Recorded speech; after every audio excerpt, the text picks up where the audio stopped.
Ahora, Muchísimas gracias, profesor Bruno.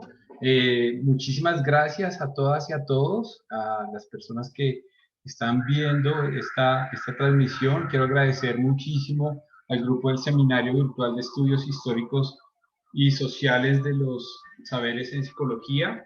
Y bueno, pues sin más preámbulos, me permitiré compartir pantalla para mostrarles parte de este trabajo que se denomina la hiperactividad de la escuela sobre la conducta de los niños.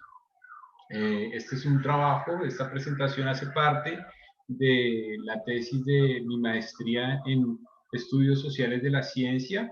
Y bueno, pues es un abordaje desde cómo desde la psiquiatría y la psicología se han desplegado variedad de acciones para medir, caracterizar y definir las cualidades de la buena atención, lo cual ha derivado, como en otras disciplinas y capacidades humanas, en delimitar y caracterizar esa buena atención por la vía negativa, es decir, concebir la atención desde lo deficitario o lo anormal. En esta presentación, pues, abordaremos esa hiperactividad desde un componente de la escuela, un poco como ese trastorno por déficit de atención e hiperactividad que tiene pues un boom muy fuerte en Latinoamérica, pues también ha permeado algunos escenarios educativos de Bogotá. Y pues bueno, tendré la oportunidad de dialogar con ustedes y de mostrarles algunas ideas fuerza que están plasmadas en el texto de mi tesis y algunas conjeturas que han surgido también sobre el déficit de atención y la hiperactividad en esta época de pandemia. Desde los estudios sociales de la ciencia es posible hacer un análisis interpretativo que trasciende los aportes de la psiquiatría y la psicología, disciplinas que han estado en el centro de la interpretación o como protagonistas del déficit de atención, para abrir un paso al análisis desde una conceptualización y un análisis articulando conceptos y tensiones provenientes de las ciencias médicas y las ciencias sociales. eh, pues desde el inicio es necesario como fijar el punto de la sociedad contemporánea, cómo presta una especial atención a la atención, ¿sí? Desde diferentes ámbitos de la vida humana, la eficiencia, la productividad de las personas, la eficacia laboral, el multitasking, en el ámbito educativo también el uso de diferentes elementos para procurar una buena atención, pues están siempre actualizándose en asocio con nuevas tecnologías. Y pues bueno, vamos a dialogar en este espacio sobre esos elementos. Vamos a partir de unos elementos conceptuales sobre la estandarizar y clasificar la atención, ¿sí? O la inatención, como ustedes lo prefieran. Eh, a partir del análisis conceptual de las clasificaciones y estándares, se observa que la estandarización de la atención es determinada desde el lado patológico. Conductas que están fuera de los estándares que se piensan como lo normal. Alrededor de ellos pues se despliegan una serie de redes sociotécnicas que construyen unas formas de atención ideales, ¿sí? Es importante pensar que estos estándares han sido utilizados como elementos de delimitación para diferenciar las normas desviadas y patológicas de las normales y aceptadas. Dentro de los aspectos estandarizados incluyen los procesos de atención de los chicos, de los adultos, que sin lugar a dudas se vinculan con proyectos para estandarizar a las personas en unas formas ideales de producción, en unas formas ideales de hacer parte de diferentes comunidades. Es necesario hablar sobre los estándares, ¿sí? Cómo los estándares pues crean unos órdenes parciales, cómo crean unos órdenes provisionales nunca completos con los cuales construimos realidades. Hay un componente constitutivo del mundo humano a partir de los estándares, ¿sí? Todo está atravesado por estándares desde diferentes perspectivas y aristas de la vida humana, que no solo se vinculan o se articulan a los objetos, sino que tienen una fuerte relevancia ese vínculo entre lo humano y lo no humano, ¿sí? Entonces, en esas relaciones de ver los estándares, pues surge un elemento importante para comprender el trastorno de déficit de atención en este momento, y es el DSM, ¿sí? El Manual Diagnóstico y Estadístico de los Trastornos Mentales es un referente de estandarización importante al cual recurren diferentes personas, no solo de la psiquiatría y de la psicología, expertos y legos en diferentes campos para interpretar los trastornos y acceder a los criterios diagnósticos que los caracterizan. El DSM tiene un carácter hegemónico en la interpretación de la enfermedad mental en el mundo contemporáneo, debido a que ha tenido una alta aceptación a nivel global y, en consecuencia, una alta representación de certeza y de verdad para quienes lo aplican. Es interesante acá ver unas disertaciones sobre la sociología del conocimiento científico, que considera que el éxito en el campo científico no puede entenderse como el resultado exclusivo de la evidencia empírica, sino también el resultado de procesos discursivos, de generar alianzas y relaciones sociales. Entonces, pues este SM, como un referente de estandarización también de las conductas patológicas, pues vamos a iniciar con él. Digamos que esas prácticas de análisis del DSM son muy interesantes. El DSM, que fue lanzado en 1980, tuvo, digamos que es el DSM-3, tuvo unos niveles de ventas impredecibles. En los años 90 ya tenía cerca de 23.000 citas explícitas en artículos científicos, y esta trascendencia temporal y espacial del DSM merece un especial análisis, debido a que en un periodo muy corto de tiempo se convirtió en la lengua franca, el idioma universal de la psiquiatría,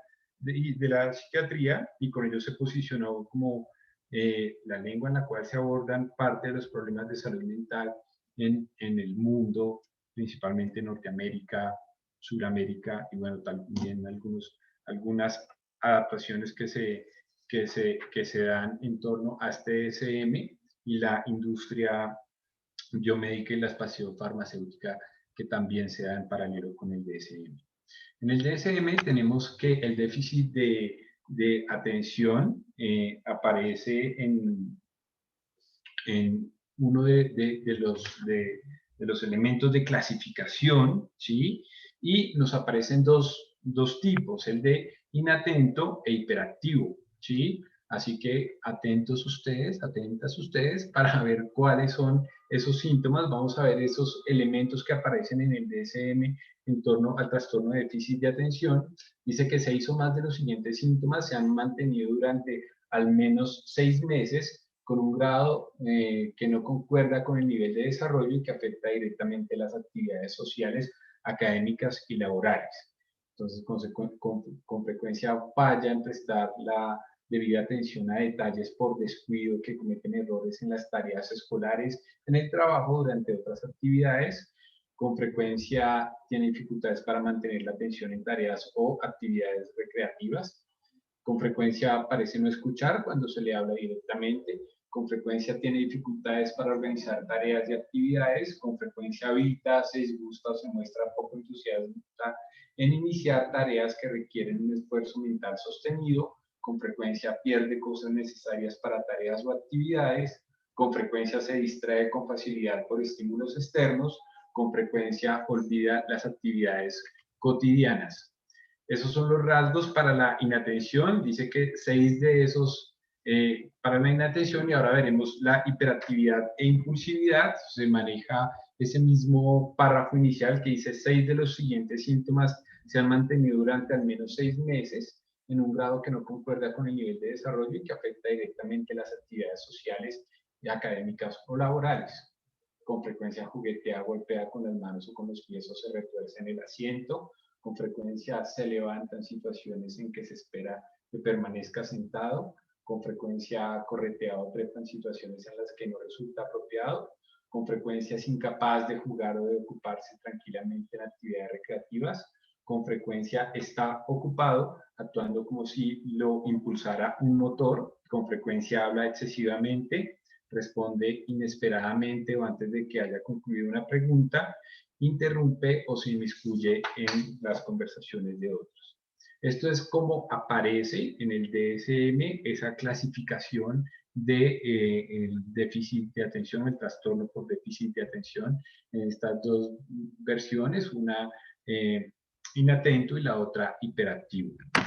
De acuerdo con Bowker Starr, un sistema de clasificación exhibe tres propiedades, las cuales son observables en la clasificación de los síntomas que hemos visto en el DSM-5 con referencia al trastorno de déficit de atención.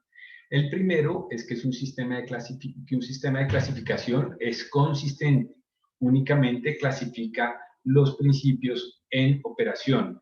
En este caso, el principio de clasificación del DSM se centra en la morbilidad de las capacidades atencionales y cinéticas en un rango de tiempo y con la presencia de síntomas específicos de 6 meses y mínimo 6 síntomas, con una definición centrada en la atención y la hiperactividad.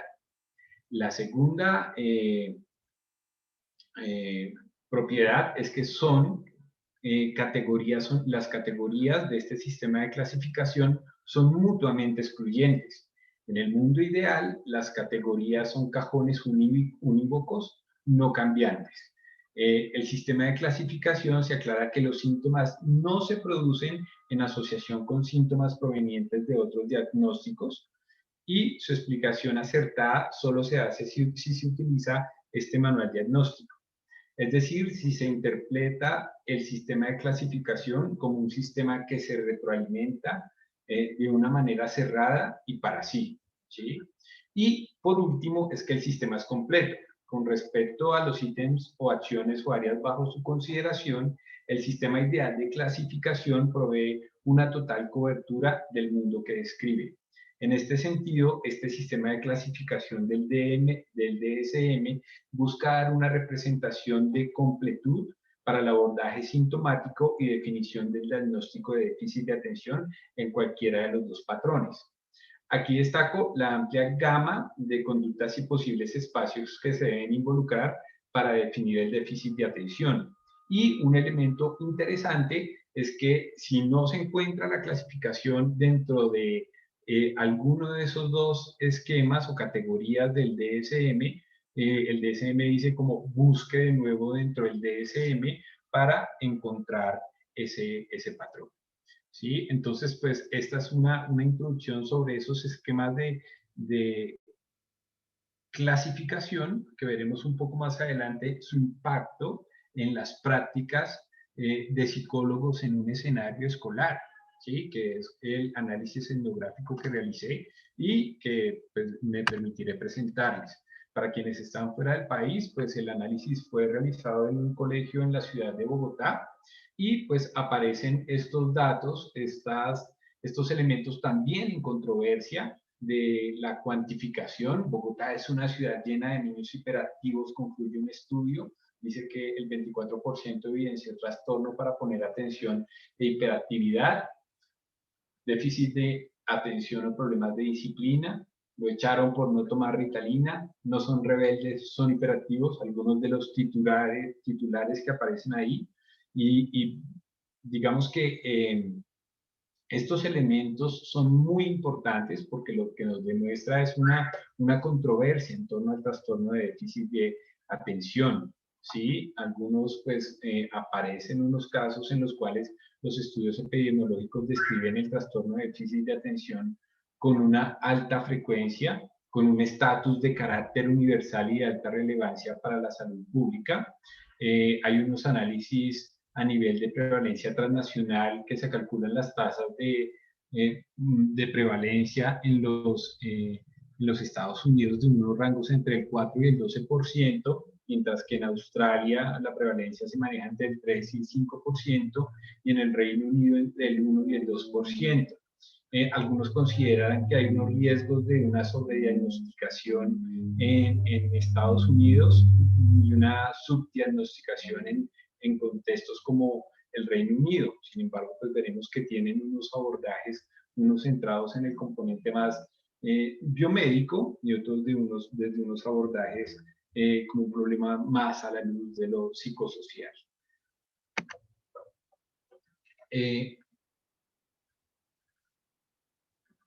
Andrew Lakoff detalla cómo las tecnologías de la clasificación trabajan para simplificar y estratificar y estandarizarlo todo.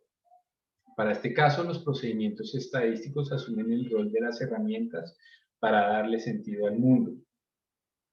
Los procesos de estandarización son pensados como procesos de construcción de uniformidades a través del tiempo y del espacio mediante el acuerdo y reglas. ¿Sí? Entonces ahí aparece como se trata, hay una intención también mediante estos mecanismos de clasificación de avanzar hacia un sentido de interpretación universal de algunos trastornos como el déficit de atención y unos elementos de medición y evaluación que aparecen como unos regímenes estandarizados. ¿Sí? Se trata también de garantizar una estabilidad de los significados y de los sentidos que le son dados a los elementos de diagnóstico, ¿sí? Y a los tratamientos, y obviamente esa estandarización de los diagnósticos, esa estandarización etiológica, pues va también acompañada de una estandarización de las tecnologías que se utilizan para el diagnóstico, para observar y para tratar en este caso, el trastorno de déficit de atención. Es necesario también hacer un pequeño abordaje de la historia y el contexto del déficit de atención, ¿sí?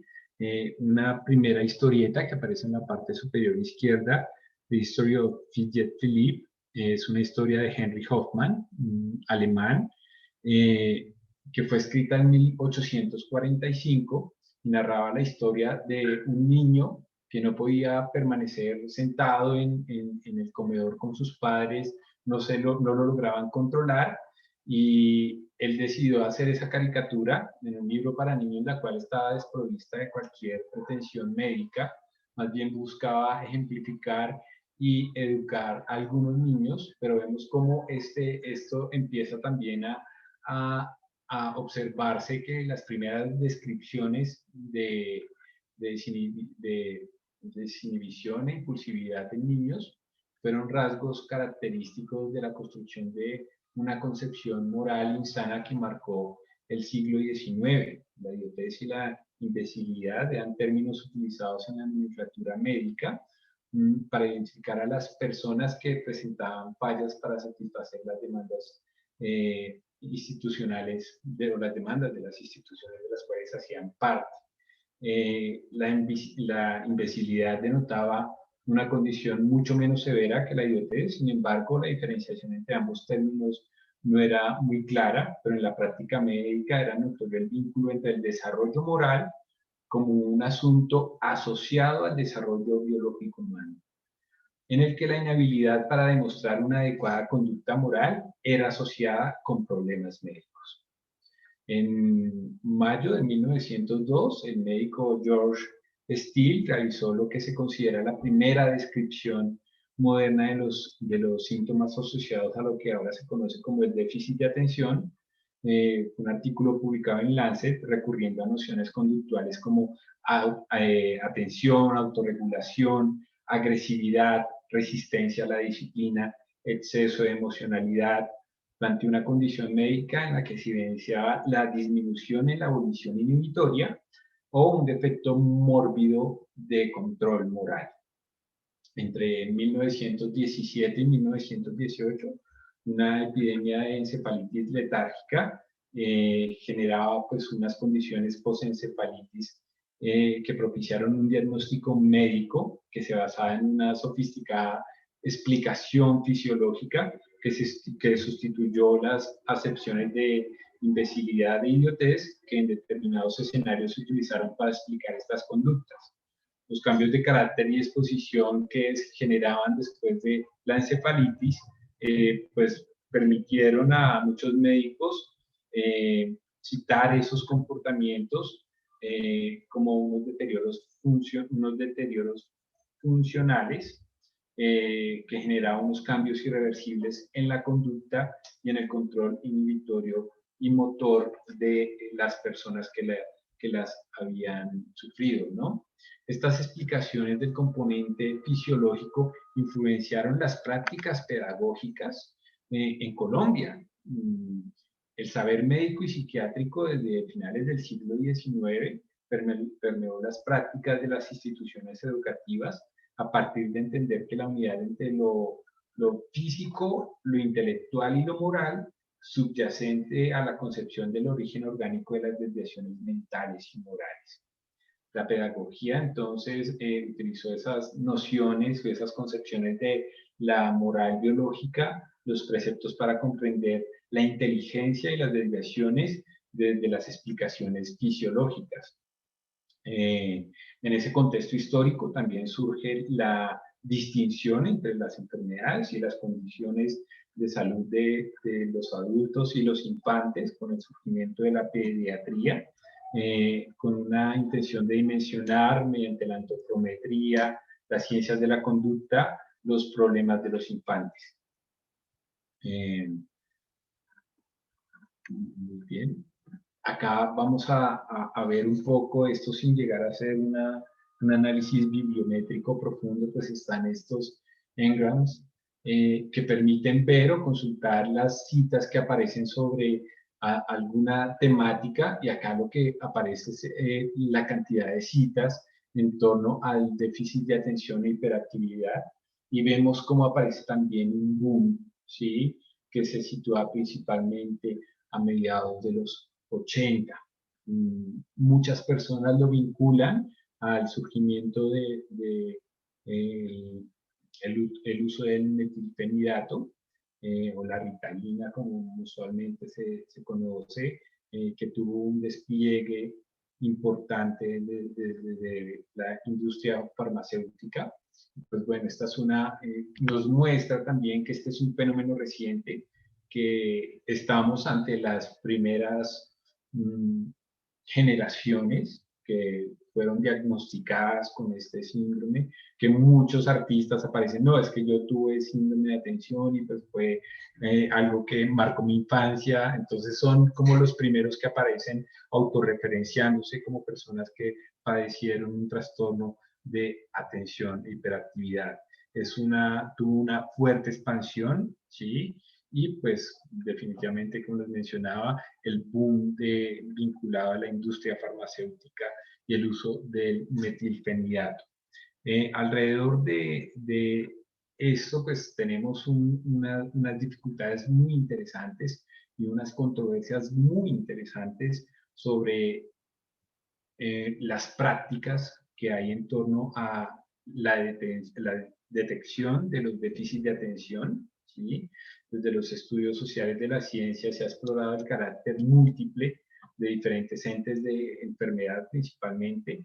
Encontramos que tenemos unas citas de Moll, Haraway, que pues, nos hablan de las ontologías múltiples, y de tal manera que diferentes prácticas ponen en acción diferentes déficits de atención, ¿sí?, que también difuminan esas líneas divisorias entre lo social y lo natural. Hay una primera explicación que es muy notoria, y es la explicación genético-molecular, en la cual se han esgrimido cuestionamientos de orden metodológico, principalmente al análisis genético. Algunas de ellas vinculadas a las dificultades de las condiciones de replicabilidad de los hallazgos, cuestionamientos en torno a estudios de gemelos dados en adopción que cuestionan directamente ese carácter hereditario del déficit de atención. Hay otro abordaje etiológico explicativo del déficit de atención, que es el componente tisular, ¿sí? Y esta investigación principalmente ha estado centrada en los efectos de los neurotransmisores generados por la medicación, ¿sí? Tenemos otra explicación etiológica que es en torno al cerebro. Entonces es importante la cantidad de textos que algunos parten de la ubicación en ciertos lóbulos, en ciertos espacios, en ciertas zonas del cerebro, ubicación, tamaño. Entre ellos se destacan como problemas que pueden estar vinculados como adictivos de alimentos, contaminación por plomo, exposición al cigarrillo y al alcohol, madre fumadora, condiciones de la salud del infante, del menor al nacer, y todo lo vinculado al proceso de gestación que puedan afectar el cerebro. Y por último, pues como algunos elementos del individuo, como pueden ser las condiciones del contexto, la escuela, las condiciones socioeconómicas en las cuales surgen. El problema es que en esa etiología toda la sintomatología del déficit de atención pues puede compartir unas condiciones patológicas vinculadas a abuso físico, maltrato, limitaciones cognitivas, hipervigilancia, aprensión o miedo a un entorno escolar o familiar inseguro. Entonces, pues inseguro, impredecible, entonces pues tenemos muchos factores que hacen muy difícil encontrar una etiología unívoca y es muy difícil también trazar, encontrar unos consensos. Incluso uno encuentra documentos y artículos que son citados como los consensos sobre el déficit de atención. Pero en paralelo uno encuentra que dejan de lado algunos de estos elementos que se mencionan en estas descripciones etiológicas. No es posible hallar una única explicación de los síntomas asociados al déficit de atención, como tampoco procesos unívocos de estandarización para su abordaje desde el componente biológico. Sin embargo, sí es notoria una primacía del abordaje farmacológico para su tratamiento. Ese es importante. Vamos ahora a hablar un poquito, me permitiré hablar un poco del cuerpo, ¿sí? Y cómo el cuerpo, pues ustedes saben de los estudios sobre el cuerpo han tenido una fuerza muy notoria en la última década, asumiendo el cuerpo como un lugar que alberga todas las relaciones de poder, todo, es un lugar de inscripción de la política, es un lugar que, digamos, como un lugar no lugar que abarca y reúne esquemas éticos, estéticos, valores, ¿sí? Que son construidos socialmente, trasladados al cuerpo en los procesos de socialización. Norbert Elias, pues es un sociólogo relevante en cuanto a pensar el cuerpo como un objeto socializado, racionalizado, individualizado, en un proceso de socialización. Él define el proceso de civilización de los cuerpos de los infantes como la introyección de un entramado de conductas inhibitorias que postergan y suprimen la reacción emocional. ¿Sí? Sobre el individuo desde pequeño recae la costumbre permanente de dominarse, sobre él se constituye un aparato de autocontrol que se espera sea estable y que funcione en gran medida de manera automática, dado esa introyección de todas las normas sociales. ¿Sí? Y ese hace un planteamiento fundamental, el cual corresponde a una interpretación de la psicogénesis como un fenómeno que ocurre en paralelo con la sociogénesis. Entonces, un poco el cuerpo recrea la sociedad y la sociedad recrea el cuerpo, y en ese trabajo pone a la luz esos procesos civilizatorios como cambios en los procesos psíquicos en función de la estructura social. En sus obras evidencia que ese proceso de civilización pues es una introyección de todos los modelos de Occidente, ¿sí? De toda la cultura occidental, y pues hay un análisis sobre el cuerpo que es muy interesante, ¿sí? Su obra se evidencia que los cambios que ponen de presente en los procesos sociohistóricos de Occidente y la comprensión de los cuerpos en relación también con las tecnologías, ¿sí? Un poco como ese vínculo con las tecnologías.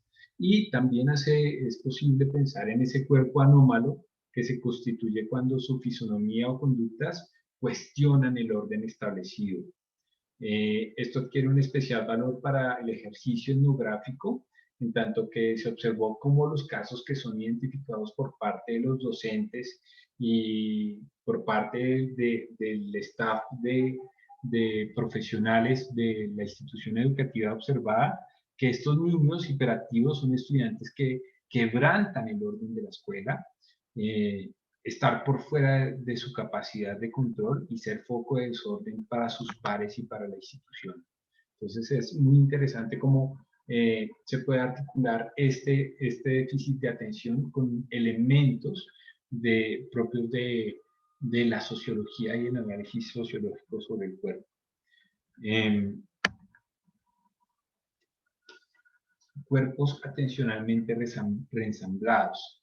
Y es muy interesante pensar cómo la atención no solo está en la persona, ¿sí? Este tema de Solomon y las cogniciones distribuidas, que dice que la cognición no está, un poco como una adaptación de Vygotsky, que la cognición no está en la persona solista que sabe, sino que está en el vínculo de las personas con otras personas, con las tecnologías que les rodean.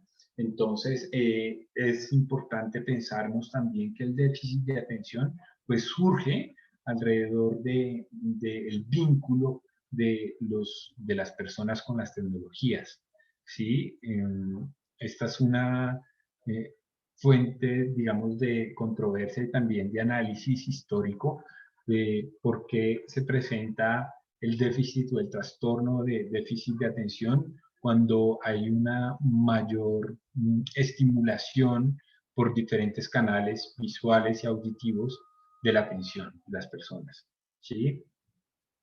Acá también pues se trata de analizar cómo desde el poshumanismo de Donna Haraway pues también se puede pensar que hay unas modificaciones tecnológicas sobre el cuerpo que suscitan también discusiones críticas como el uso del metilfenidato y las modificaciones tecnológicas o las modificaciones que se muestran como esperanzadoras a partir del uso de modificadores de neurotransmisores como el metilfenidato.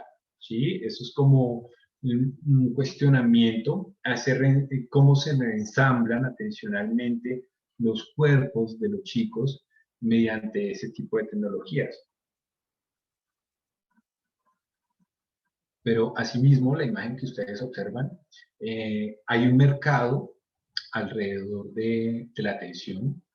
Esta imagen hace parte de un video que lastimosamente el propietario lo bajó. Es una empresa que se llama BrainCo y lo que hacen es ofertar unas bandas para que el profesor monitoree el nivel de atención entre esas banditas que tienen los estudiantes en la cabeza, puedan monitorear los niveles de atención de los estudiantes y así observar como su nivel de desempeño hacia su clase. Ese es un elemento muy interesante porque nos muestra cómo está en constante ensamblaje la atención y por qué no la inatención sobre la tecnología, ¿no? En vínculo con la tecnología. Y vamos a ver cómo ese cuerpo de los niños en la escuela es el cuerpo también de la escuela y algunas consideraciones que es necesario conocer, digamos, cuáles son las condiciones que dispone la escuela sobre el cuerpo de los estudiantes.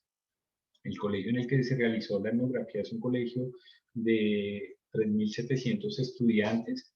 La etnografía se realizó entre el año 2017 y 2018 y fueron abordados unos grupos, digamos, casos de diferentes grados. Los grados tenían aproximadamente entre 20 estudiantes en grado transición, que es el primer grado en el sistema educativo colombiano. Y bueno, abordé grados hasta grado sexto, que más o menos tenían 40 estudiantes por salón. Definitivamente, pues hay un ensamblaje también muy grande en torno a la atención de los estudiantes, de cómo se espera que sea el cuerpo de los chicos, los atencionalmente buenos para permanecer en una institución educativa. El seguimiento documental fue aproximadamente fue 14 casos, y pues vamos a ver cómo se hace la producción de la desatención y su circulación documental.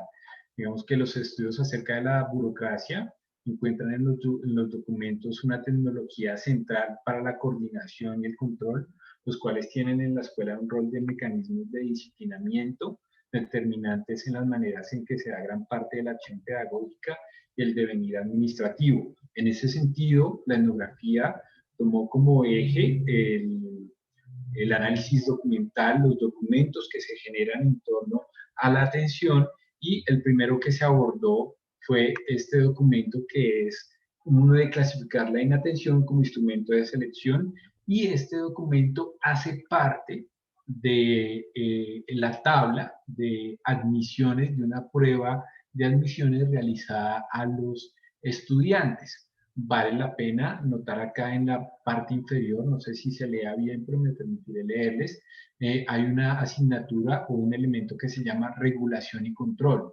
Y la habilidad que se evaluaba era: el niño sigue instrucciones en el tiempo y modo previsto, el niño logra sostener su atención en las tareas asignadas, el niño desarrolla las actividades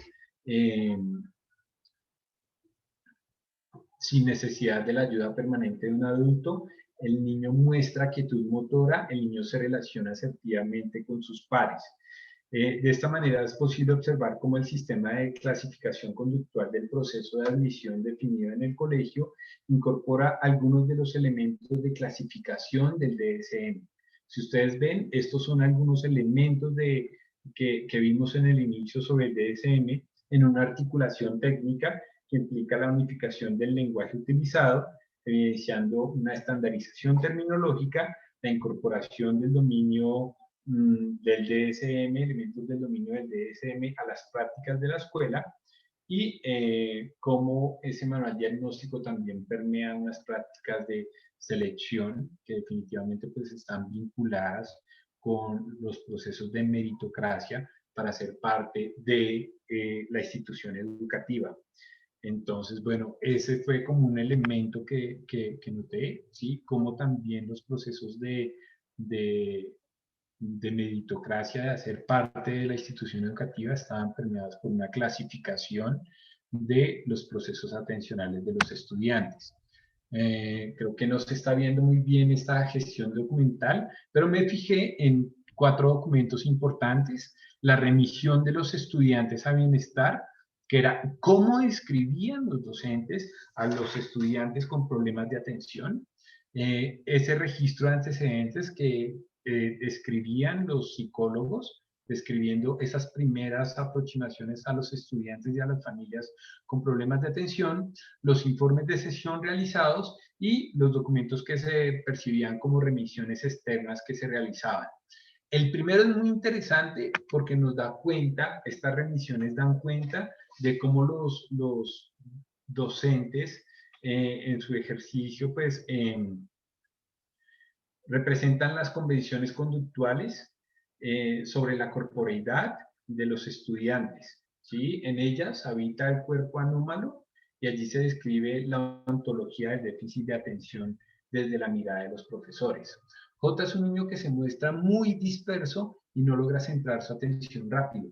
Se distrae con cualquier cosa que encuentre a su alrededor, tiene periodos cortos de atención, no termina las actividades propuestas para la unidad, canta, grita, se mete objetos en su boca, no sigue instrucciones, necesita mucho de la supervisión del adulto, hace mala cara a cualquier llamado de atención, deja sus objetos personales olvidados en todo lado, perdió su lonchera, colores, material de la cartuchera y logró recuperar su zapato que perdió en la clase de artes. Esa es una descripción de un docente como que dice, bueno, estos son los motivos de remisión, y aparece unos aspectos positivos o resaltar de los estudiantes. Es un niño feliz y logra buscar en cualquier compañero el juego y la distracción. para sentirse bien. Pero bueno, muestra acá el aspecto positivo. Esto es un elemento de interpretación muy interesante, como un aspecto positivo, la distracción para sentirse bien. Otro motivo de remisión, otra remisión observada, este estudiante, esta niña, tiene un bajo nivel de atención, la cual le dificulta el seguimiento instruccional, el ajuste postural, se ve desmotivada y ansiosa, razón por la cual se remite a terapia ocupacional. De esta manera comienza un tratamiento pertinente. Aún no hemos recibido diagnóstico. La siguiente terapia es el día 11 de abril. La niña está pendiente de sus compañeras, constantemente es colaboradora y generosa. Y bueno, este está un poco más difícil de leer. El segundo párrafo, no, el primer párrafo, perdón. En este estudiante se evidencian algunas dificultades en su proceso de comprensión y atención.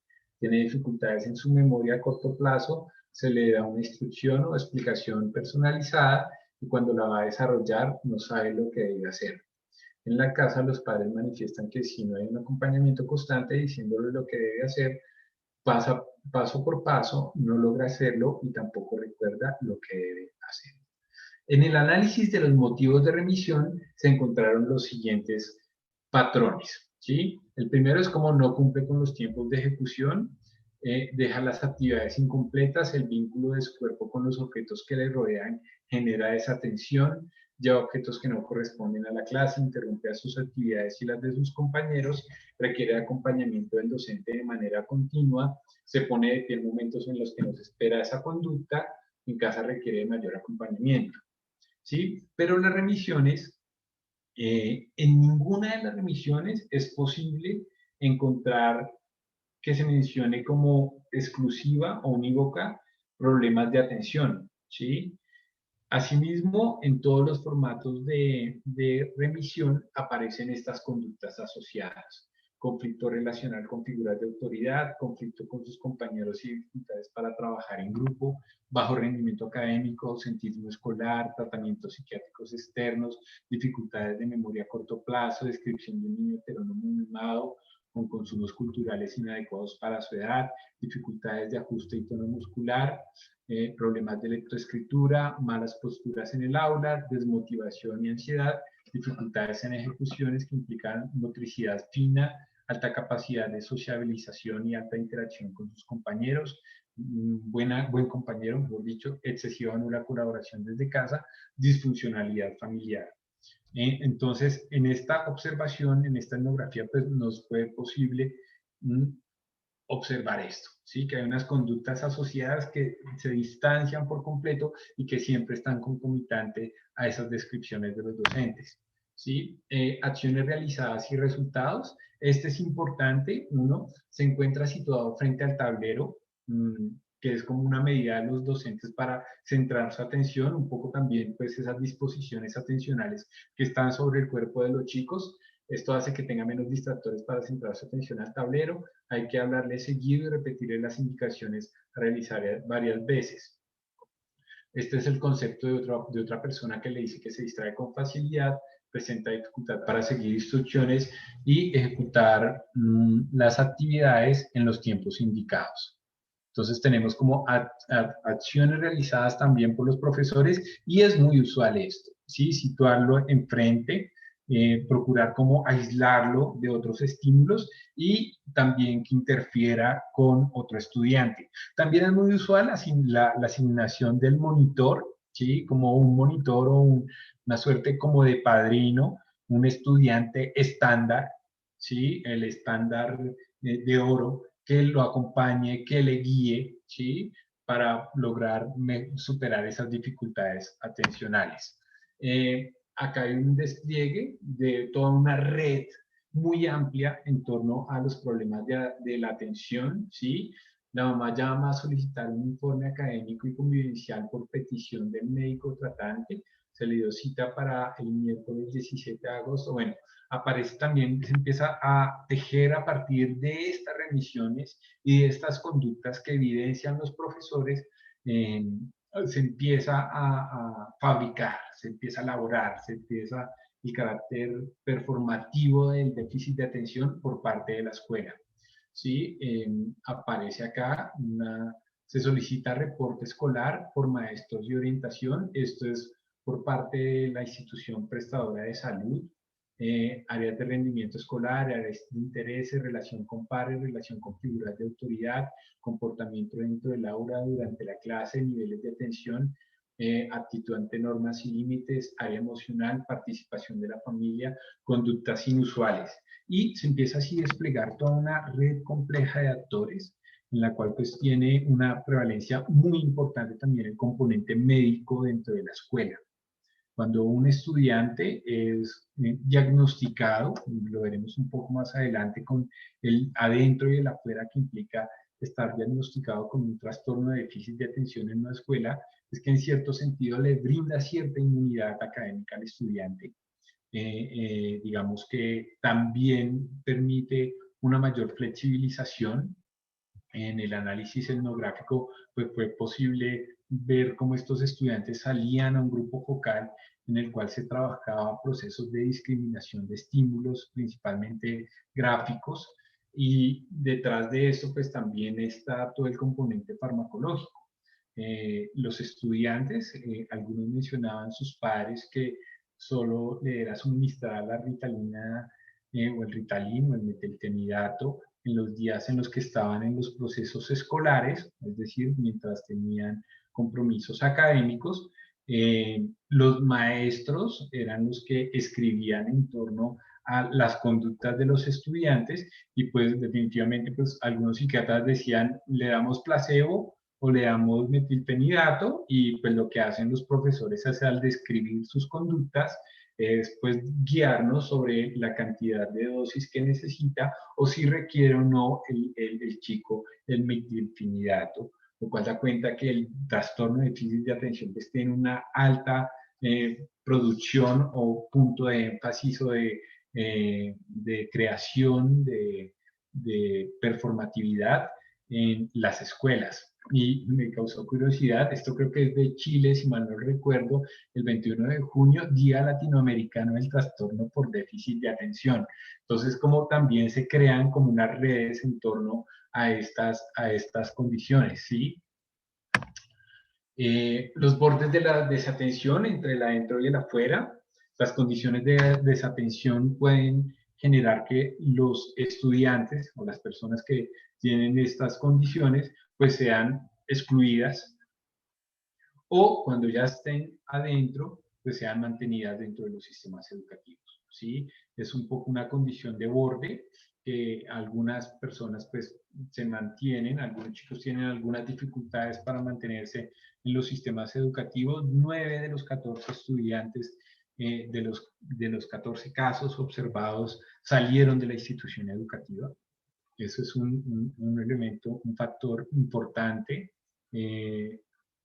Las condiciones de identidad, que eso es un tema muy interesante de las personas que son diagnosticadas, de los chicos que son diagnosticados, de las trayectorias que tienen esas personas y sus familias en torno al déficit de atención.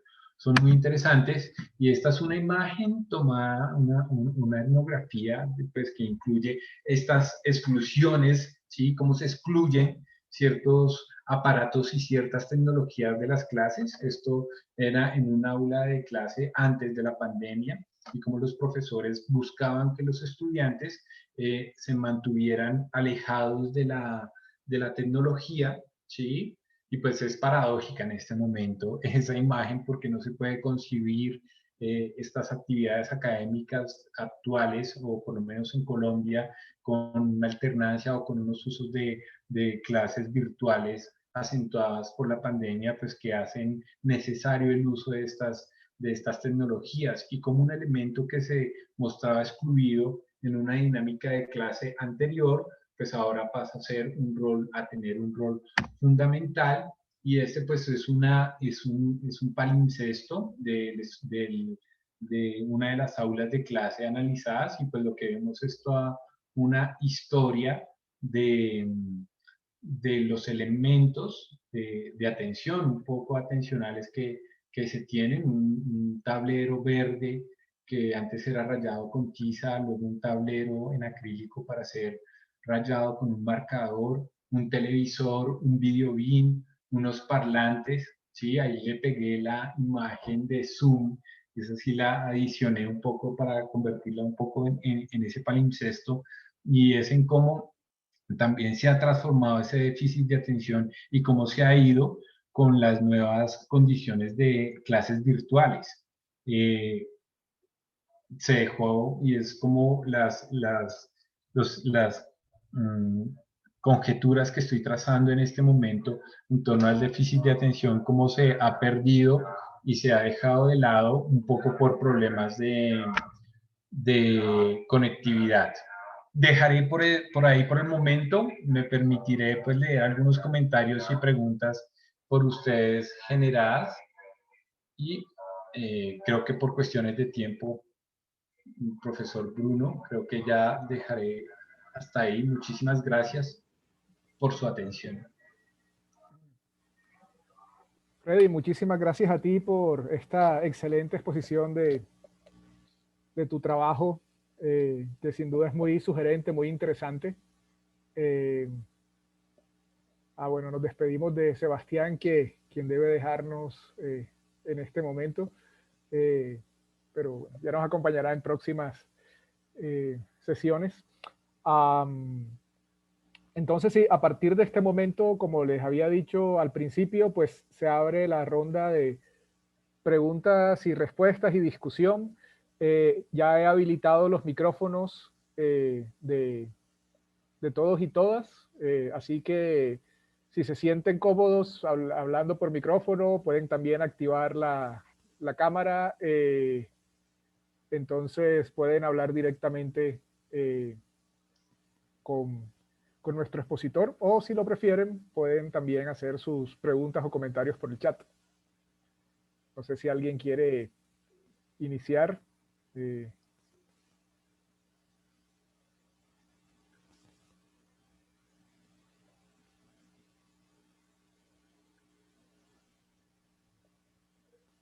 Ese es un elemento también interesante como lo que está ocurriendo acá, y es que la atención, digamos, cuando antes los profesores estaban en las clases, eran como por favor silencio chicos, silencio, y ahora es como por favor hablen, porque la atención también tiene un componente importantísimo de retroalimentación a los profesores.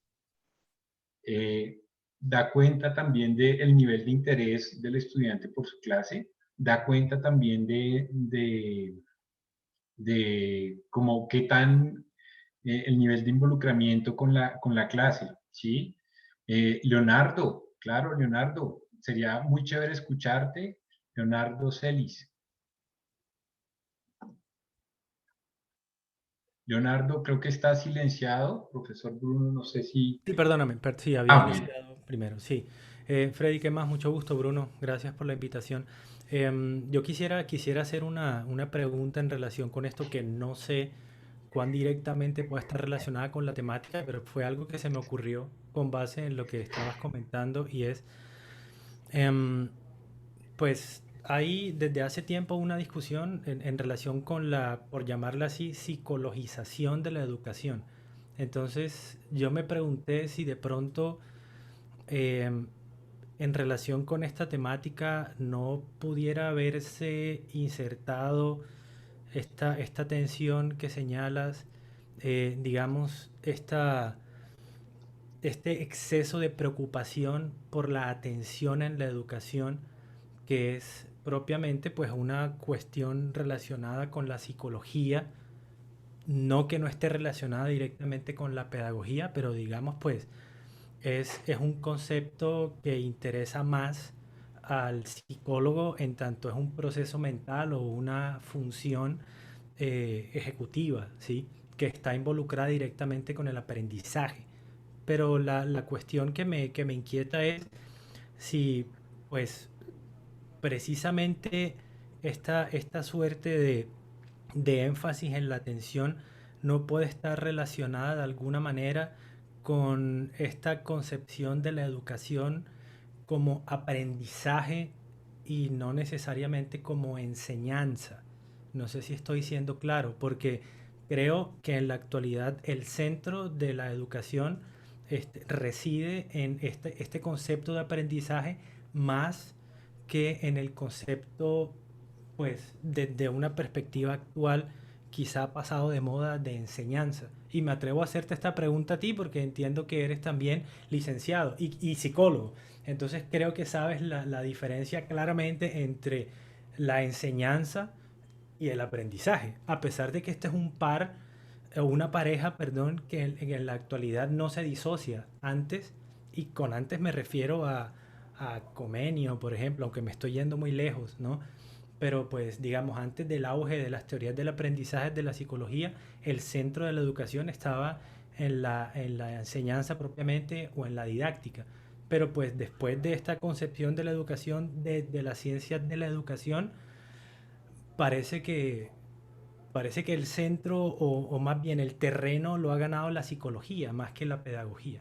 Entonces, no sé cuánta relación pueda tener, pero pues fue algo que se me ocurrió y me atreví a hacer la pregunta porque pues no sé si hay alguna relación entre cómo fue posible que nosotros estemos hablando de la atención como un concepto fundamental en la educación, más que estarnos preguntando por la didáctica o metodologías de enseñanza que puedan facilitar, ¿no?, de alguna manera el aprendizaje, pero también la formación integral de los estudiantes, ¿no? Y bueno, esa era mi duda. Gracias. Muchísimas gracias, Leonardo. Leonardo, tú me indicas de dónde eres. ¿Es de acá de Colombia? Sí, yo soy de Barranquilla. Muy bien, Leonardo, muchísimas gracias. Muchísimas gracias por la pregunta. Creo que reúne unos elementos muy interesantes que están en discusión y en boga en este momento, Leonardo. Si tú ves esa discusión un poco, la patologización de los chicos o los menores de edad en Colombia, un poco porque si están en la escuela o no están en la escuela, ¿sí? Que si necesitamos abrir las escuelas pronto, porque si no los chicos, pues se le está haciendo desde una de los puntos de vista de la controversia es que se le hace daño a los chicos si no se abren las escuelas, si no vuelven a la presencialidad. Y definitivamente tenemos un discurso muy fuerte de la psicología en el campo escolar. ¿Sí? Un avasallamiento interesantísimo y la fuerza también del DSM con la patologización. Es que la patologización en cierto sentido le quita el componente de enseñanza, ¿sí? Y cae en el registro de lo médico.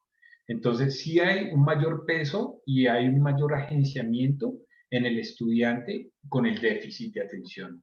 No se ubica el déficit en el vínculo entre el docente y el estudiante y la tecnología que hay a su alrededor no aparece tan claramente, sino que aparece como el agenciamiento, y ese es un elemento que noté, aparece esa agencia sobre el estudiante, sobre el que aprende, ¿sí? Y eso es un elemento muy interesante de la patologización, un poco como la pedagogía, a pesar de las nuevas líneas y tendencias en inclusión y neurodiversidad que se tienden en el marco jurídico y en las instituciones escolares, por lo que permite tener un espacio abierto a la neurodiversidad, pues también tenemos ese tufillo moral, ese tufillo patológico en las líneas de aprendizaje. Y es que cuando el chico está un poco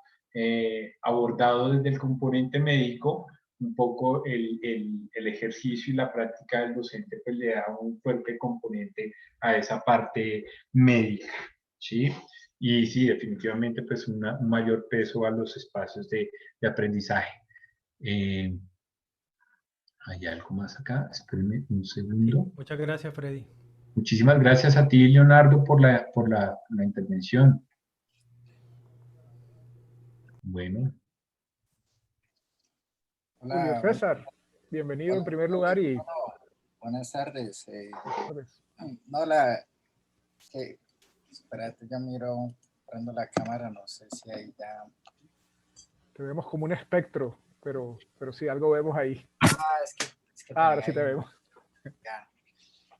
No, la pregunta es que me llamó mucho la atención y me pareció muy interesante la referencia a Norbert Elias. No sé si, porque es primera vez que veo que hacen esa relación, es muy interesante. Esa propuesta vos podés, no sé si desarrollarlo un poquito más o si puedes dar un link a donde podríamos consultar como ese vínculo que vos haces allí, porque es muy, muy interesante. Me gusta mucho ese link. Sí, la sociología del cuerpo desde Norbert Elias y hay unos elementos muy, muy interesantes del análisis porque sería muy fácil tomar este punto netamente desde lo psicológico y lo psiquiátrico, pero definitivamente los aportes que hace desde la sociología del cuerpo, de cómo el cuerpo es ese lugar de la descripción, es muy interesante.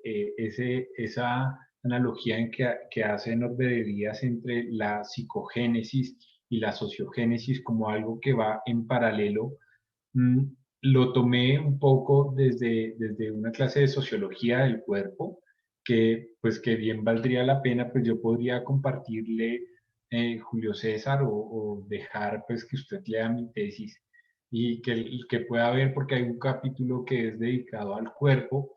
Norbert Díaz es como la entrada a esa sociología del cuerpo, pero definitivamente hay unos aportes desde la sociología del cuerpo que enriquecen muchísimo el quehacer y permiten generar unas dudas y ampliar un panorama y ver nuevas voces en torno a cómo comprender el cuerpo desde las prácticas de la cultura, cómo comprender el cuerpo desde las prácticas en vínculo con la tecnología, en vínculo con el legado histórico, en vínculos con los desafíos futuros de la sociedad, en vínculos con con la cultura. Entonces, pues yo creo que el link ahí para hacerlo, porque ese es un capítulo prácticamente de mi tesis y pues tomaría muchísimo tiempo, Julio César, en el repositorio de la Nacional, o si me dejas un correo electrónico, te comparto el documento. Creo que no estaría de más, Freddy, si acá por el chat nos pudieras compartir el enlace. O Perfecto, incluso ya.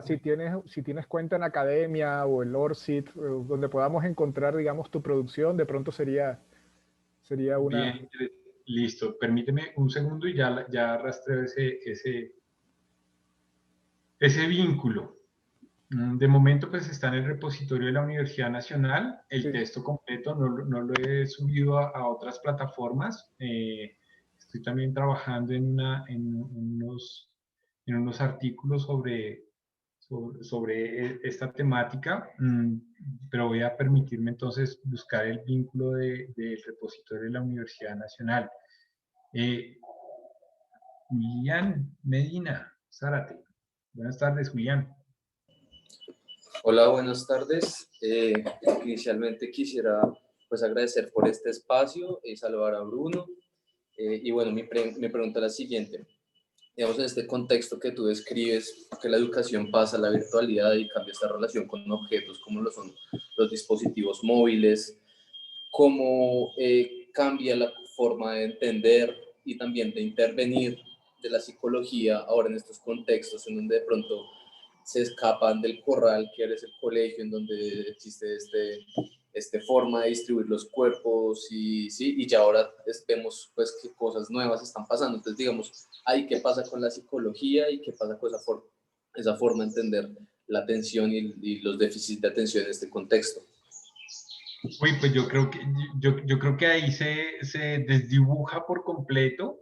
Sí se sale un poco del corral, un poco como lo mencionas, que me parece bien interesante la analogía, es que sí se sale del corral por completo el ejercicio psicológico eh, de la educación. Hay como muchos cuestionamientos porque muchas de las patologías que se dice de los estudiantes no son detectadas en casa. El déficit de atención desapareció y se convirtió en un problema de conectividad, en cierto sentido, o un problema de multitasking o de muchas ventanas abiertas de los estudiantes.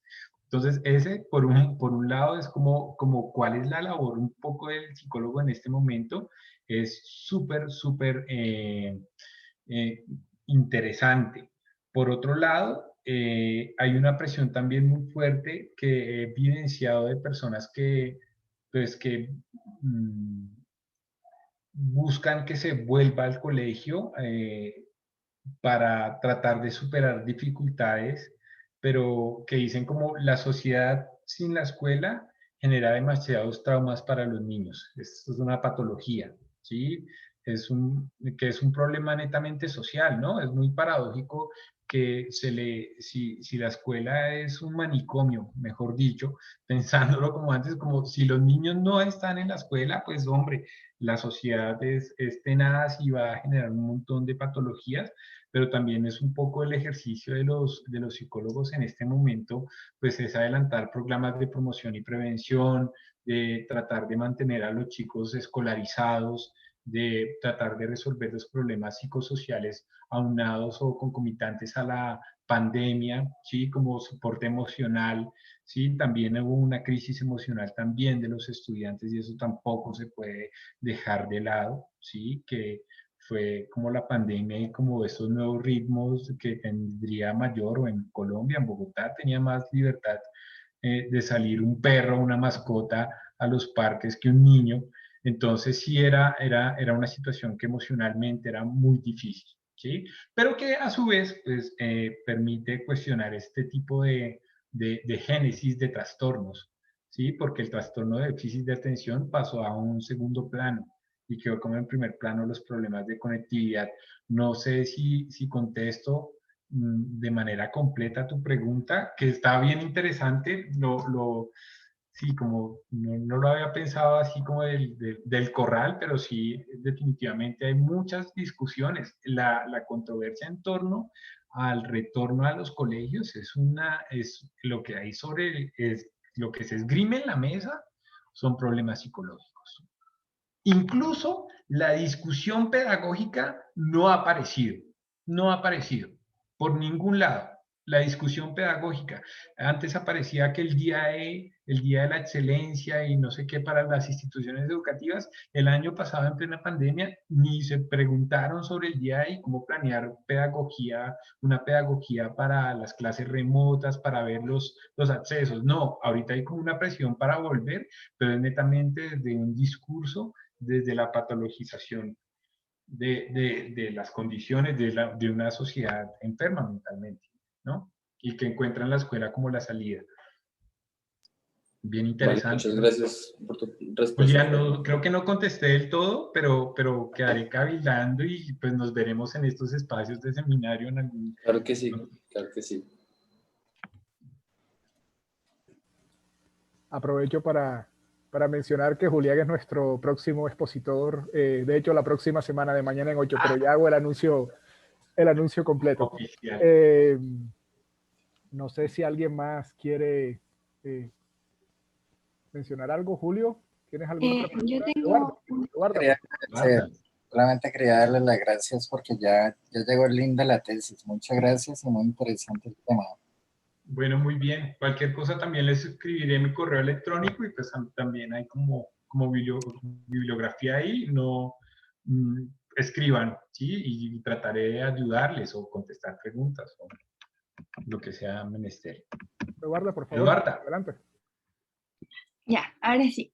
Yo igual tengo una duda que no sé muy bien cómo formularla, pero en un contexto normal de clases, por así decirlo, de colegio, de escuela, ¿cómo sería la mejor forma de tratar con un niño que tenga déficit atencional o hiperactividad por parte de los profesores? Porque puede ser que los manden y les diagnostiquen la enfermedad, la patología, pero eso de excluirlos de la clase, de separarlos de los otros niños, por ejemplo, ¿eso es el procedimiento correcto? ¿O podría haber otros métodos? Eduarda, qué buena pregunta. Pues yo creo que hay un elemento ahí interesante y es el perfil emocional del docente. Si tú tienes un profesor que es demasiado reactivo y demasiado esquemático y ordenado como debe fluir la clase, pues un chico así va a ser un chico que no le permite fluir de manera tranquila. Entonces el perfil emocional del docente es importante. Tiene que ser un profesor tranquilo, que sea muy flexible, que entienda que los tiempos son muy diversos, los tiempos de aprendizaje. No está bien, como tú lo mencionas, aislarlo, pero sí puede funcionar y en algunas instituciones educativas pues funciona muy bien como vas a aislar el sonido y te vas a dedicar a esta tarea, a dibujar o a pintar, la utilización de diferentes canales para presentar la información a los estudiantes es muy importante. Entonces, algunos son muy visuales, otros son muy auditivos, otros son muy sensibles o táctiles, como con el apoyo de la mano en el hombro, pues obviamente tiene que verse si se puede poner la mano en el hombro por esta sociología de disposiciones del cuerpo de un menor, pero evidentemente pues con alguna señal táctil pues puede disponerse atencionalmente de una manera muy diferente. Y también pues creo que los problemas de atención pues todos los tenemos de diferente manera. Sí, o sea, de diferente manera, mantener la atención y hay algunos que dicen, no, pero es que mira que la atención es mucho más importante o es el cociente intelectual de nuestra época. ¿Sí? Como no puedes tener bajo cociente intelectual, pero si tienes unos niveles de atención altísimos, pues barres con quien quieras. Es un poco como esas acepciones que surgen en torno a las capacidades intelectuales humanas y definitivamente pues la política es de inclusión, definitivamente, en mantenerlos, de cómo pueden también ellos servir de referentes y de apoyo, y también tiene que ver un poco con las formas de evaluar y los regímenes conductuales de las escuelas. Sí, eso es un cuestionamiento a la escuela tradicional. Eduarda, parte de la respuesta es eso. Muchas gracias. Y otra duda que tenía es el tema de la medicación por esta patología, de que si es beneficiosa, porque en algunos de los comentarios de los profesores destacaban como aspecto positivo el socializar de los niños con otros niños.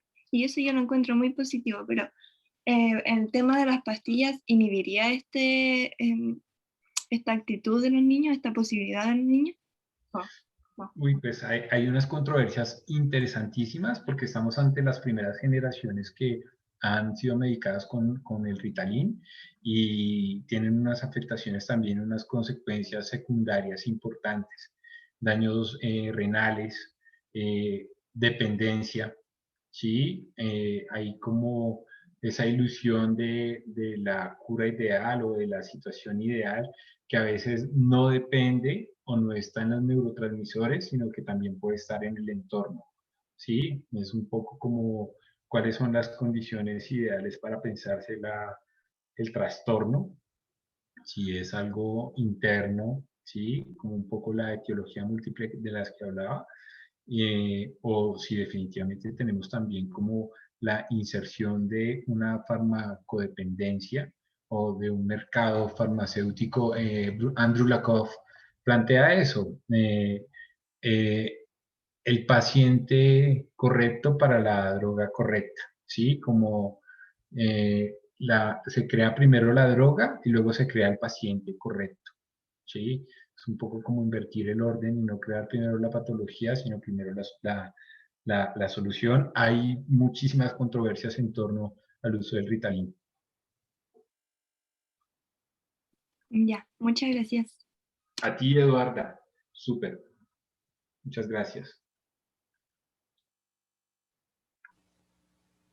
De hecho, la intervención de Eduarda me lleva, y la respuesta de Freddy me lleva a un par de reflexiones que he hecho a lo largo de su presentación, y que ya no me contengo más para mencionarlas, que puede, bueno, servir para intercambiar. No las voy a plantear como preguntas, sino como reflexiones, y son estas dos. Me parece muy acertada el abordaje teórico desde la perspectiva de estándares, en particular desde la perspectiva de Study Walker. Y pienso que precisamente la sugerencia que hace Susan Lee Starr, por ejemplo, en cuanto a la etnografía de las infraestructuras, relacionándola con otra parte de su trabajo, que precisamente tiene que ver con los estándares, nos podría llevar a pensar incluso no solamente en el DSM-4 como estándar, que es una muy buena elección, digamos, una buena forma de encuadrar el problema, y en particular el DSM-4, verlo aquí como un estándar. Pero sería interesante pensar también la escuela misma como un estándar, y de hecho como un sistema estandarizado, una infraestructura en el que, como dice Starry Bowker, es donde sobre la superficie o la plataforma sobre la cual ocurren las cosas, ocurre el intercambio social, pero esa misma infraestructura está constituida socialmente. Lo que pasa es que la infraestructura suele ser invisible por su misma naturaleza, y lo que la hace visible son los desarreglos, ¿no? Es decir, solamente nos damos cuenta en el carro cuando que existe una carretera cuando hay un bache, ¿no? Y saltamos en el carro. Entonces, solo nos damos cuenta que existen los rieles del ferrocarril cuando se descarrilan los ferrocarriles, para ponerme aún más siniestro. Y en ese orden sería interesante pensar algo como estos conflictos, estos problemas, estas tensiones que hay en torno a la atención, como precisamente esos baches que hay en el sistema estandarizado de la escuela. Digamos, pensaría, por un lado, sería interesante como pensar eso, como esa disrupción, ¿no? Que en últimas nos lleva a pensar, como ha sugerido, respondiéndole, bueno, también a Leonardo, a Julián, a Eduarda, que efectivamente lo que hay en relación con el TDAH en gran medida es la revelación, por decirlo así, o la desocultación de las contradicciones intrínsecas de la escuela en el mundo contemporáneo, ¿no? Creo que en realidad, de alguna manera, lo que entre líneas se lee de lo que nos has dicho, y sobre todo de tus respuestas, es como esa idea. Estos conflictos con el TDAH, o esta relación complicada que hay en la escuela con el TDAH, más que mostrarnos unos problemas de los niños o de la familia o del mundo contemporáneo con todas las tecnologías, digamos, sí, nos muestra eso, pero nos muestra eso en relación con que la escuela misma parece que está siendo desbordada por esa nueva situación. Pensaría eso por un lado. Por otro, y quizá lo pueda relacionar con eso, también pensaría, y me lo sugirió mucho una imagen que tú mostraste de uno de los documentos que analizaste, como esa matriz de calificación para el ingreso al colegio, que al final estaba ese campo. Regulación y control. Ese mismo, sí, que antes, en mis tiempos, eso se llamaría conducta y disciplina, creo, ¿no? Más o menos, sí. Para los que ni siquiera somos millennials, sino que somos X Generation, pues sí. Conducta y disciplina, ¿no? Los millennials creo que ya lo llamaron de otra manera, pero precisamente creo que no es gratuito el cambio de nombre y la manera como se aborda. Quizá también, quizá también estamos pasando, o esto sea una expresión del paso, para decirlo en términos Foucaultianos derridianos, de una sociedad disciplinaria a una sociedad de control, o para decirlo en términos de Nicola Rose, de una sociedad liberal a una sociedad neoliberal, ¿no? Y entonces quizá este orden, por decirlo así, del manejo de la atención, con todos estos expertos alrededor, con la medicación, etcétera, con esa exigencia de autorregulación del niño, precisamente nos está reconfigurando, creando una nueva matriz de interpretación de la conducta infantil, ya no en términos liberales o en términos disciplinarios, sino en términos de control o en términos neoliberales. Digamos, es otra idea que me surge, con la que podríamos tratar de leer este problema. Y sí, esa era esa idea. No sé si quieres comentar algo respecto a eso, o bueno, no sé qué te parezca. Sí, o podemos darle la palabra a Carlos. A Carlos. Adelante, amigo.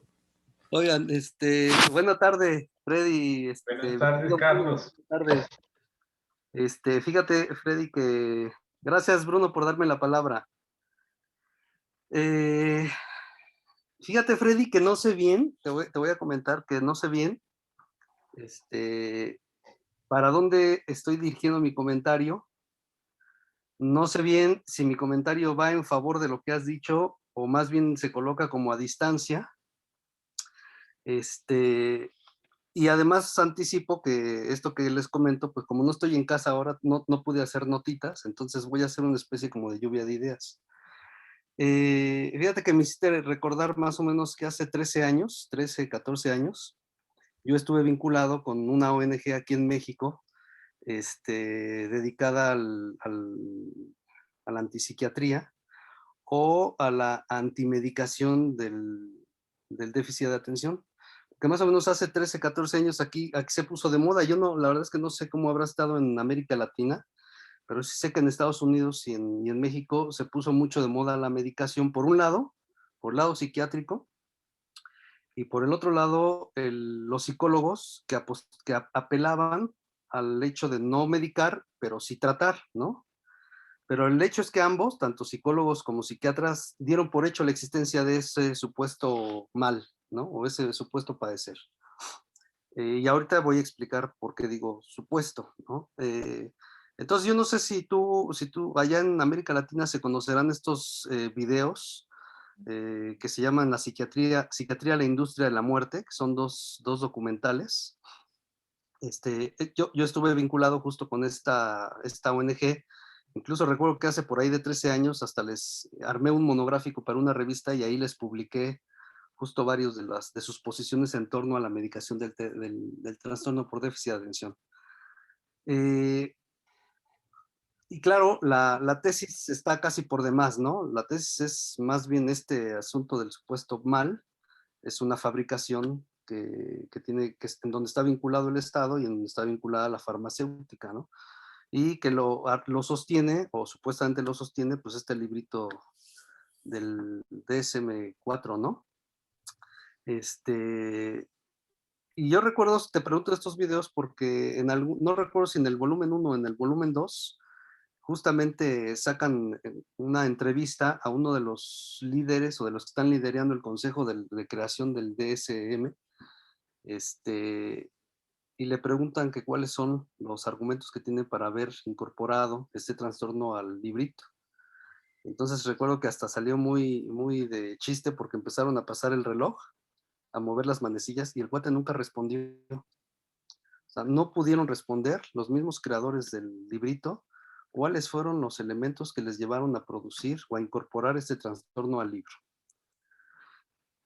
Yo no sé si no conoces esos videos, quizá yo te los pudiera... ¿Sí los conoces? No, no los conozco, Carlos. Agradecería si... Voy a ver si los puedo pasar a memoria, porque yo los tengo en DVD. Ah, ok. Te hablo de hace 13, 14 años, entonces si los puedo pasar a DVD, perdón, a memoria, yo me puedo encargar de pasártelos. Muchísimas Entonces, gracias. por un lado, te comento esa experiencia porque, digamos, creo que hay como dos momentos de la discusión. El momento donde los niños que tienen, digamos, estas dificultades de poner atención es real, pero también está el nivel donde esto se patologiza o se psicopatologiza y ya entonces tienen que entrar al rescate los expertos, ¿no? Yo a veces pienso, te confieso, mi querido Freddy, que llevar a un niño a una institución educativa es como llevarlo a la boca del lobo. Porque no, por un lado tienes instituciones educativas, las instituciones educativas de Estado, que están hechas para crear a los obreros, y por otro lado tienes los negocios o las empresas educativas que las de alto nivel están hechas para crear a los líderes del mundo y digamos ahí, en ese inter, pues están los jodidos, los medio jodidos y los más jodidos, ¿no? Ahí están, en ese nivel.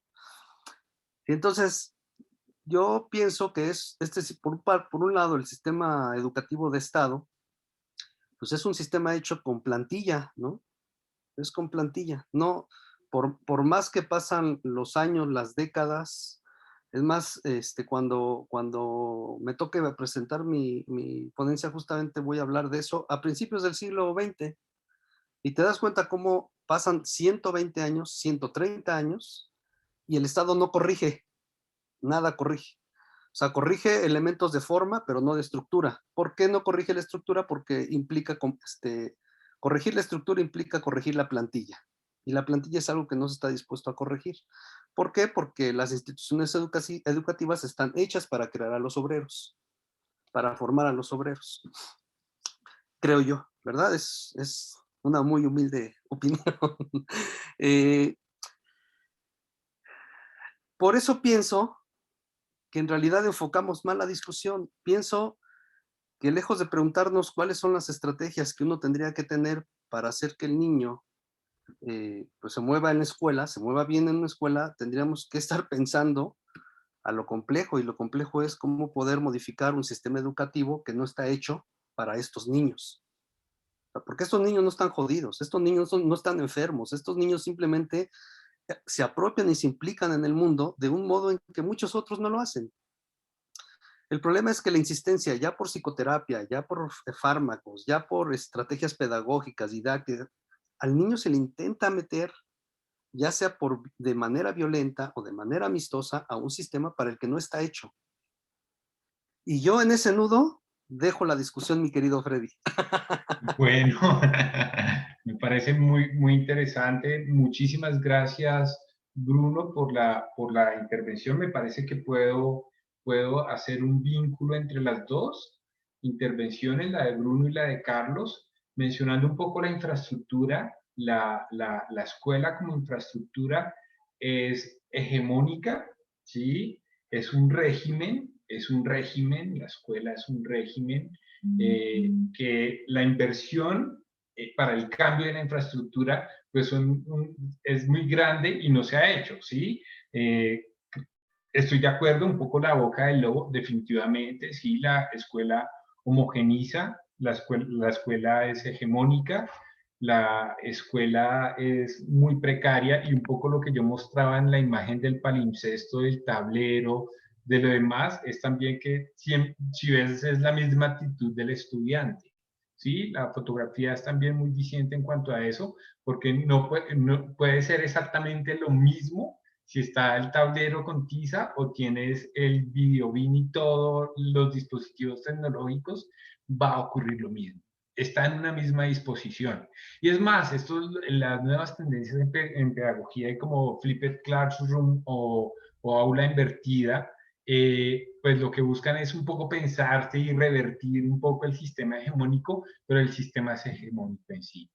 Y la inversión en la infraestructura pues es muy grande. Incluso pues acá tenemos unas pruebas de estado que miden a las instituciones educativas, como acá se llama el ICFES, la prueba Saber, que evalúa como a los estudiantes, pero que muchas instituciones son ranqueadas a partir de eso, y entonces pueden cobrar más y tener más porque tienen un mayor estatus a partir de los resultados que obtienen, ¿sí? Entonces también es una infraestructura meritocrática muy grande, pero obviamente vendida al sistema, ¿sí? También a un sistema económico capitalista, en lo cual pues está en la boca del lobo, está la eficacia, la eficiencia, ¿sí? Como todas esas premisas de la máxima explotación de los recursos, como que no te falte ni una, que no se pierda ni un pedacito de tu atención, ¿sí? Que todo esté supremamente aprovechado,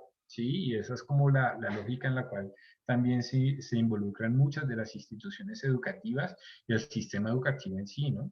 También pues es una reflexión que es muy difícil también de encontrar en las instituciones educativas, y que se piensen de una manera diferente, porque ha costado muchísimo, ha costado como muchísimos años ya está enquistada pues la infraestructura en todo el sistema, la escuela como infraestructura, como que recoge muchos estándares y muchos elementos, convergen en ella, que es definitivamente muy difícil también cambiar su lógica. Y si es una boca de lobo, sí, definitivamente. Como acá hay una canción que empieza como el que educa pervierte, es un poco también, es un poco eso, ¿no? Es un poco esa reflexión también, el que educa pervierte y el que estudia no aprende. Fíjate Eva, que Eva tenía una pregunta. Adelante, Eva, te escuchamos. Eva, Buenas tardes. Mi pregunta era sobre los casos que presentó, porque me llamó mucho la atención esta parte donde los docentes dan cuenta de que tienen estudiantes distraídos, pero tienen una parte muy sensible para con los demás.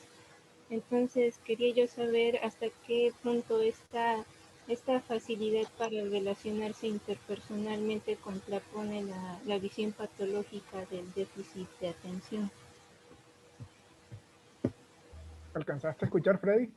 sí, sí, escuché un poco lejos, Eva. Muchísimas gracias por la pregunta y si mal no la entendí por cuestiones del volumen, es como esa contraposición un poco que mencionaban unos profesores que tienen unas habilidades sociales muy altas, que son los estudiantes que mejor se relacionan, son los estudiantes que de manera espontánea sacan un chiste en la mitad de la clase y todos se ríen, tienen la capacidad de tener el imán, que todos lo ven, que todos están pendientes de qué es lo que hace ese estudiante, que es un factor muy positivo para revertir esa condición un poco que es la patológica, ¿sí? Que se patologiza, digamos, no revertirla como desbaratarla por completo, pero sí reinterpretarla. Evidentemente, Eva, pues son estudiantes que de diferentes puntos de vista, creo que me llamó mucho la atención, pero tienen una buena comunicación con sus compañeros, sí. Entonces, ellos sí tienen como ese imán y son estudiantes que tienen muchísimos potenciales, ¿sí? Es como el concepto de que es como muy virtuoso, que puede llegar a ser muy virtuoso, que eso también es un elemento que está explorándose y es como el que tiene problemas de atención, a veces aparece como aparece en la cita del inicio, ¿sí? De la presentación, que dice que lo anormal es una exacerbación de lo normal, ¿sí? Como algo que está un poquito pasado de... Y es que los estudiantes a veces sí se muestra como ese lugar patológico, como también un lugar de virtuosismo, ¿sí? Es un poco eso, como que esconde eso negativo, también esconde algo como muy positivo y me traté de mencionar un poco como la vida de ciertos actores o cierta identidad que sean las personas que tienen estas dificultades, y es decir, yo tengo eso, pero eso me permite tener esto muy potente o muy fuerte, ¿sí? Como una compensación psíquica de un equilibrio un poco de como de algo que compensa esa situación atencional. Muchas gracias, Eduarda, perdón, que estés muy bien. Y Eduarda, muchas gracias. Sí, yo quiero aprovechar, voy a compartir, este es el enlace a la página de YouTube de la Facultad de Ciencias Sociales y Económicas de la Universidad del Valle, porque debo recordar, a partir de este semestre, este seminario es auspiciado por el Grupo de Investigación Sociedad, Historia y Cultura del Departamento de Sociología de la Facultad de Ciencias Sociales y Económicas de la Universidad del Valle. Entonces, hemos estado grabando esta conversación y la exposición de Freddy, por supuesto, la sesión de hoy, como la sesión inaugural, también está grabada, y vamos a ir conservando las grabaciones de estas sesiones en el canal de la facultad. Las de la primera temporada del seminario están disponibles en el canal de YouTube del laboratorio Iván Pavlov de la Fundación Universitaria de los Libertadores, que auspició la primera temporada del seminario. No sé si alguien quiere hacer otra anotación.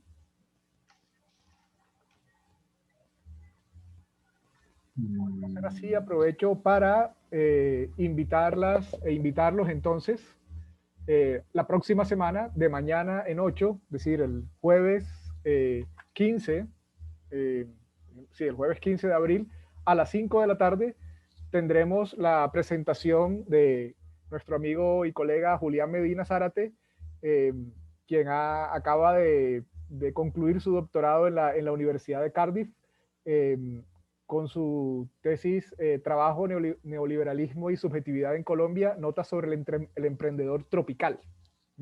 Entonces, estaremos muy atentos al trabajo de Julián. Otro tema de actualidad, ¿no? Aquí nos movemos entre la historia y los estudios sociales de las formas en que los saberes sí configuran la realidad contemporánea. Y con el trabajo de Freddy hoy y la próxima semana con el de Julián tendremos como dos aproximaciones a dos aspectos contemporáneos de los saberes sí. Entonces están todos y todas muy cordialmente invitados a esta sesión la próxima semana. Ya estaremos enviando por nuestros canales habituales el enlace para ingresar a la sala la próxima semana. No sé si alguien quiere hacer alguna otra anotación.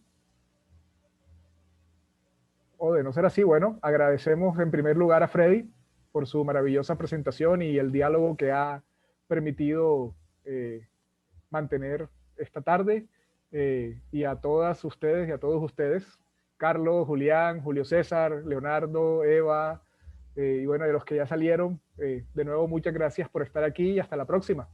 Que esté muy bien. Freddy, Bruno, cuídense mucho, muchas gracias. Chao, que estén bien, Carlos, muchas gracias. Chao, Julia, hasta la próxima. Hasta pronto. Chao, Bruno, que estés bien, cuídate. Bueno, A todos y todas, hasta luego. hasta Hasta luego. luego.